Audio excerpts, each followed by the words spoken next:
మనకు అర్థమయ్యేలాగా చెబుతున్నాడు ఆయన. నీ తోటి సహోదరుని నువ్వు ప్రేమిస్తున్నాను అని నువ్వు చెప్పుకుంటున్నావే, హృదయంలో నువ్వు ద్వేషిస్తున్నావంట. ఈ హృదయంలో ద్వేషించేవాడు నోటితో పలికిన ప్రతి మాటకు లెక్కప్ప చెప్పాలి. నువ్వు చీకట్లో నడుస్తున్నావు అనేదే దేవుడు ముందు చూపిస్తున్నాడు మనకి. మన సహోదరులను మనం ప్రేమిస్తున్నాం, అది నా తోటి విశ్వాసం నేను ప్రేమిస్తున్నాను నువ్వు అనుకుంటున్నావు. నువ్వు అనుకుంటే సరిపోదండి అక్కడ. ఎందుకంటే దేవుని దృష్టిలో నీవు నీతిమంతుడుగా కనపడాలి. దేవుని దృష్టిలో నీ ప్రేమ పరిపూర్ణమైనదిగా ఉండాలి. అంతేగాని పెదవులతో పలికేది ప్రేమ కాదు, హృదయముతో నుండి వచ్చేదే ప్రేమ అని దేవుడు మాట్లాడుతున్నాడు.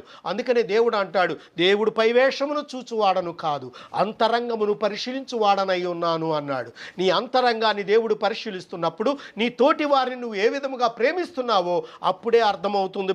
దేవుని పిల్లలారా, దేవునికి స్తోత్రము కలుగును గాక. ఇంకా మరొకసారి మత్తయి సువార్తలోకి వద్దాం. మత్తయి సువార్త